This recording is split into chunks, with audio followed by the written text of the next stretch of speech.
Hidden in one of USM's oldest buildings and just behind these doors is USM's new and improved radio station. Whether you're shooting for the moon or shooting for the stars, assistant coach Watson always says there's a chance to make a basket.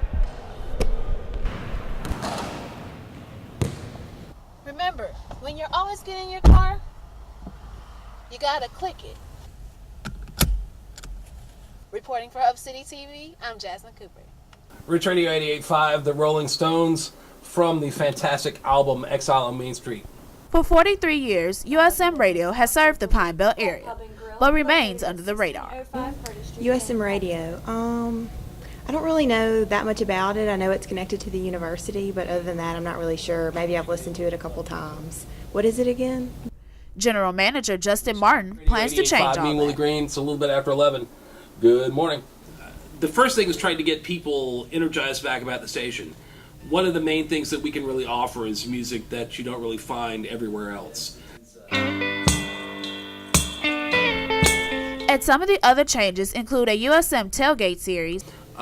Just 3 hours before the home games, we have a concert.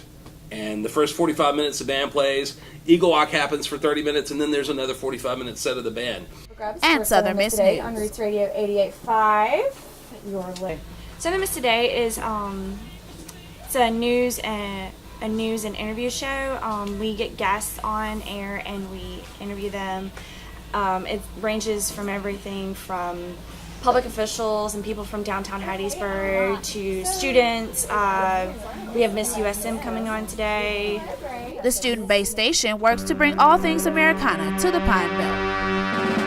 Music that comes from music that was originated here in the United States, in America. USM Radio reaches a 30-mile radius, but with the internet, We are worldwide.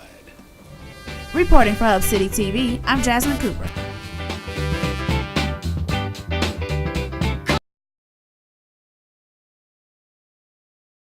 It's a disease that attacks the central nervous system. Some of the symptoms are tingling of the feet and hand. One local MS spokeswoman describes the pain and discomforts of having multiple sclerosis. To help fight the battle against MS, hundreds gathered at the University of Southern Mississippi's Longleaf Trace to participate in the annual MS Walk. According to MS Program Director Phyllis Epps, the MS Walk is a rallying point to help researchers raise critical funds for the MS community. These walks are very important, both for individuals that's been diagnosed with MS, family members that's been diagnosed, friends. But every footstep is a reminder that the disease does not discriminate. It's something that you just can't put a finger on. You can't put a face to it. MS advocate Amanda Stinson was recently diagnosed in early 2007 and says the fight against MS helped her overall motivation. MS brought me to my knees physically, mentally, emotionally, and spiritually. And while I was on my knees, I got closer to my family, closer to God, my friends, and I realized what truly really is and isn't important. With next year's walk plans already underway, the Stinson family says they are ready to suit up once again to follow Amanda's inspirational lead. We're thinking of ways to do monthly things to get money, so we'll have it at the end of the year. For more information on MS, visit the National Multiple Sclerosis Society webpage. Reporting for Hub City TV, I'm Jasmine Cooper. You know, anything you do, you want to be really good at, especially me. If I do it, I want to do it well. I want to do it to the best of my abilities. Actress Audra Cummings refers to her leading role in Just Over the Rainbow's theater production, Crimes of the Heart. I just didn't like his stinking looks. I don't like yours much either, chick the stick. The award-winning play, written by Mississippi native Beth Henley, tells the tale of three very dysfunctional sisters in a dark, tragic comedy. The play is about a dysfunctional family. It's the McGrath sisters who live in Hazelhurst, Mississippi, and they've gathered at the family home to deal with a myriad of problems. My hair's falling out my comb and my face is getting pitched up.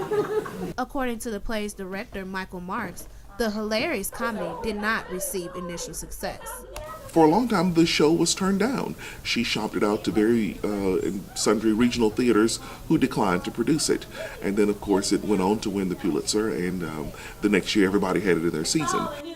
Actress Leah Thagard, who plays Lenny McGrath in the show, has a very special connection to Henley.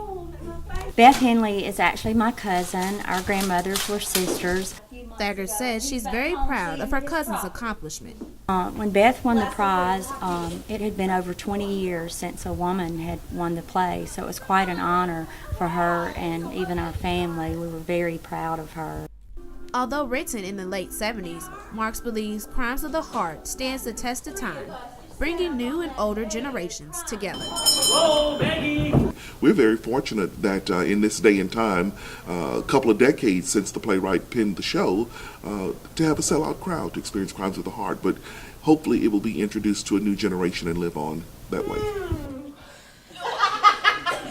Technical director Chris Wooten also found designing the set challenging. Because it's a kitchen and it's a period piece, I had to find the right appliances and make the right look for it. To help bring 70s feel to life, Wooten used some unique resources. So I pulled out some yearbooks. That was my favorite thing, was going through annuals and looking at hairstyles and clothing, particularly because even though they were teenagers I was looking at, they didn't wear jeans. That was not the norm in the 70s. It was a more dressy time.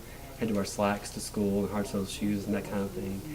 So I had a good time looking at that. Then I went to my family, basically. I went back and I remember growing up, my grandmother had certain things in her house, so I looked for those things. Reporting for Hub City TV, I'm Jasmine Cooper.